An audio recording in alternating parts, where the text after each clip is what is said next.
రామచంద్రపురం గ్రామ పంచాయతీలో ఉన్న ఇందిరా అనాథ వృద్ధాశ్రమంలో కోదెడ పట్టణానికి చెందిన యలమంచలి ఆదిశేష సాయి జ్ఞాపకార్థం వారి తల్లిదండ్రులు యలమంచలి శ్రీనివాసరావు విజయలక్ష్మి దంపతులు నిర్మించిన అదనపు 4 గదుల ప్రారంభోత్సవ కార్యక్రమానికి ముఖ్య అతిథిగా హాజరైన తిరుమల తిరుపతి దేవస్థానం పాలకవర్గ సభ్యులు నన్నూరి నర్సిరెడ్డి పాల్గొని గదులను మరియు శిలాఫలకాన్ని ఆవిష్కరించారు.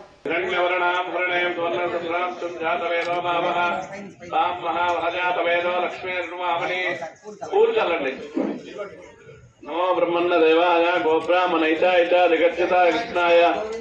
వేప చెట్టు పెడితే వేప ఇత్తు పెడితే వేపకాయలే వస్తాయి. అందుకనే ఈ సమాజంలో ప్రేమించడం నేర్చుకోవాలి.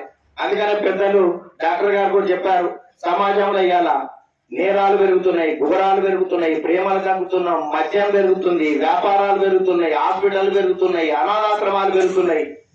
ఇవాళ ఇటువంటి పరిస్థితులలో డబ్బులు కూడా పెరుగుతున్నాయి, జబ్బులు కూడా పెరుగుతున్నాయి. ప్రేమ కంటే ముందు ప్రతి ఒక్కరు కూడా ఒక మనిషిగా నైతిక విలువలు లేని సమాజం వైపు మనం పరిగెడుతున్నటువంటి పరిస్థితి చాలా స్పష్టంగా చూస్తున్నాం.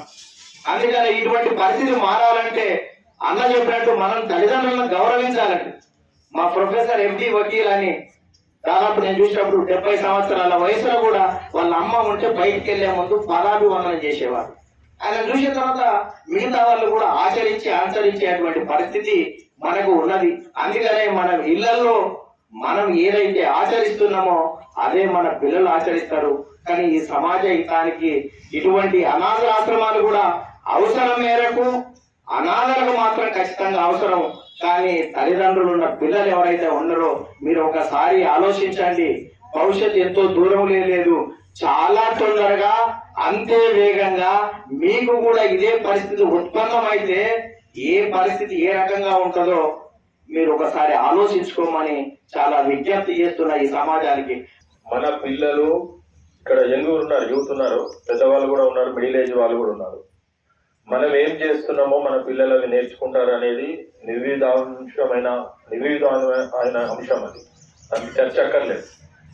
పిల్లలకి ఫస్ట్ గురువులు, పిల్లలు జీవితంలో మంచైనా చెడైనా అంటే 50% మన ఇంట్లో నుంచే నేర్చుకుంటారు. అంటే తల్లిదండ్రుల ప్రవర్తనే వాళ్ళ మీద ప్రభావం అనేది చాలా స్పష్టంగా బలంగా ఉంటుంది.